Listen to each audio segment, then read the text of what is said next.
edge. First of all, evaluating the quarter, or could you kind of evaluate where you kind of feel the quarterback position is right now, and is that a position that you plan on addressing in the portal? Yeah, we're definitely going to look, and just see probably every position, but there are certain things that are a little bit more important. Anything we can do to help our football team, we're going to do that. But I've said this many times, and that's how I will say the same thing. We're not trying to build through the portal. If we can supplement our team, we'll do that. And quarterback is a unique position, clearly nationally. So we'd be fools not to at least, see what's available and see what might be of interest both ways. But yeah, as it stands right now, we should have Brendan back. He should be full speed here for the bowl game. He could have played the other night. I don't know how effectively, but he could have played. He practiced. And then Jackson's done a great job, and then we'll just kind of take it from there. I expect Marco to be. The good news is I think he's out of that cast now, so he's got a brace on. So at least maybe we'll have three guys that actually play quarterback at quarterback. Imagine that.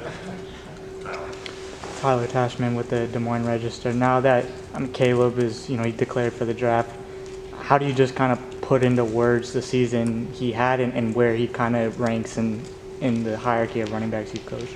What I just said is really true. As we went into camp, I wasn't sure who our best back was.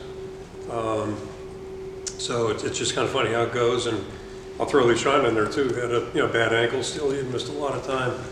So it was one position. You're always curious about the whole team, how it's going to look and how it goes through camp.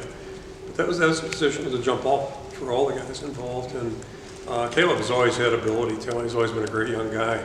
But as I've said all season long, I think the big difference is this year is just a different level of focus. And again, just in generic terms, like year 3 seems to be a magical year in general terms for guys in our program. And certainly for him it was. Everything he did was at a higher level. Just being a teammate, everything about him. But the details, the way he prepared, and it showed in his playing too. He's more patient, just saw things better, a little bit more patient, knew how to read things out a little bit better, more detailed with his footwork, things like that. So, that's a fun part. And then, the play he made the other night, somebody said it the best on Friday night. It was like Cooper's play, only it counted, but the impact it had. And it's like, you got to look at the replay a couple times to say, how did he do that? And he gets a lot of credit for a lot of that because that's just, he's physically strong and boy, he's using his strength now. He wasn't doing that maybe a year ago, 2 years ago. Scott, The Athletic. I wanted to kind of go back to quarterback just to see maybe what you might be looking for because you have potentially have Brendan Sullivan back for another year. Are you looking for somebody who's maybe younger that could be the number 2 and build into that, or are you looking for somebody to walk in to be or to compete for number 1 right away who has kind of a proven track record? Yeah, I think, the general answer on that is we're looking at everything. Again, the whole idea is to improve our team as much as we can. And we're not locked into one style per se because we do have different styles right now in that room and have had. And we've won with both styles, through the years. So we'll just keep an open mind, see what's available, and not bound ourselves to any. It doesn't have to be a Division I or FCS player or whatever. I guess we're FCS right nowadays. I get that stuff mixed up, eat some alphabet soup. But we're just looking for somebody who's going to lead the team and move the team. And Brendan's done a good job of that. We're here to work with him. I think he's got a really good future.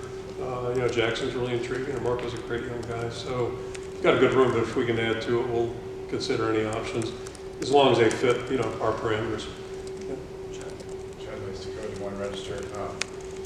Might be a long-winded question. So it seems like everybody I talk to, like inside the building, they say you're going to be back next year. Hope so. Outside the building. You know something I don't know? No. It happens every year. People outside, well, is this Kirk's last year? How can he come back with all this stuff going on, paying players? Like, he's not going to put up with this forever, but it seems like you're definitively coming back next year. It's my plan, yeah. What is your... It seems like there's always stuff going on. Have you noticed that? You've been covering us for a long time. Somehow we just keep moving forward. But there's a lot of things that I won't say frustrated, but a lot of things really, make you step back a little bit and thinking like, that's interesting. But the more the game changes, the more the circumstances change. It's still about being around good people, and our key is what we enjoy. I think I speak for our whole staff. When you get the right guys on your team, it's a lot of fun. And, you know, we're a 100-plus population, so not everybody's going to be perfect, and we're not all going to be best buddies.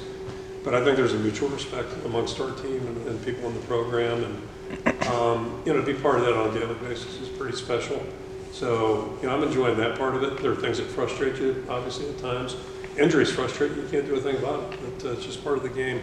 And I wish it was 20 degrees warmer the other night, quite frankly. But, you know, a lot of things you can't control. But the good stuff is still the good stuff, and that hasn't changed. And that's the fun part about this thing.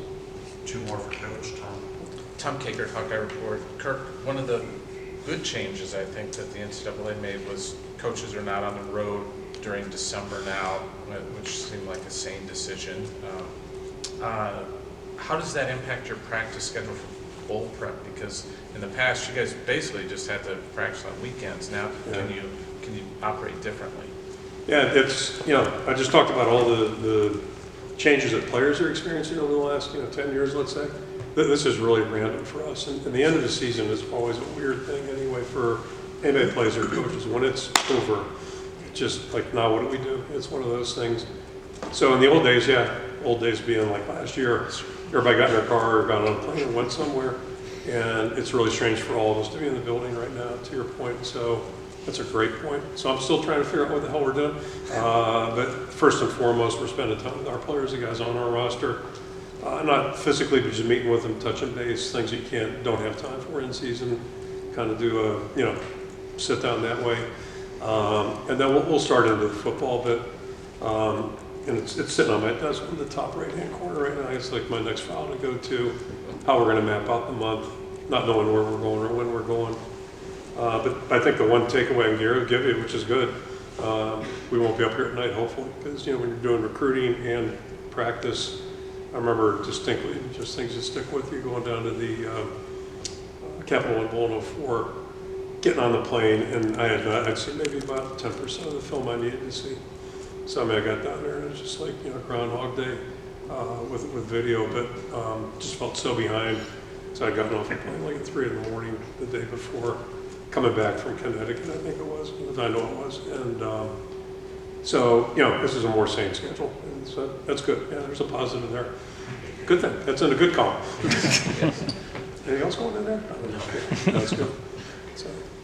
David Eichel, HawkeyeInsider.com. Kirk, you opened up by talking about all the continued changes that are going on in this calendar. I guess maybe a two-part question. One, how do you kind of divide up your time right now between probably trying to retain players, go through meetings, look at the transfer portal, recruit the right type of guys for the transfer portal, because we know that you don't throw out offers to just anybody, and then obviously practicing and preparing for the bowl game? And then is there any way that they could stretch out all this process to make it a little bit easier on the coaches and selfishly the media a little bit?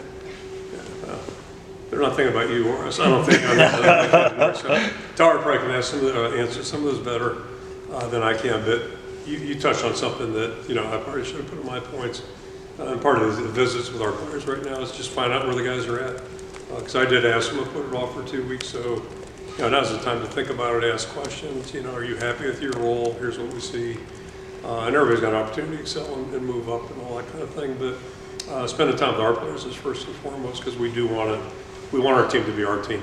And then if we can supplement with guys that are great fits, whether it's the 2 guys we picked up, Sullivan and Gill, this past summer, go back to Nick Jackson, Rusty Feth. So, you get those kind of guys that come in and just hit the ground running. That's a perfect match there to supplement your team. But yeah, I mean, Tara can talk about the calendar a little bit, but to me, just as I said, it looks good. Hopefully in the real world here, where our coaches will be home with their families next week, eating dinner, and it's a change in December. So there's some benefit to this stuff too, maybe, and maybe a little less time on the weekends, coming in and practicing, that type of deal. Although I got to find out, if recruits, I don't even know, he can tell you. If recruits can come in, we'll be out there on the weekends, open house. But, it's part of the enterprise too. All right, thanks, Coach. Okay, thank you guys.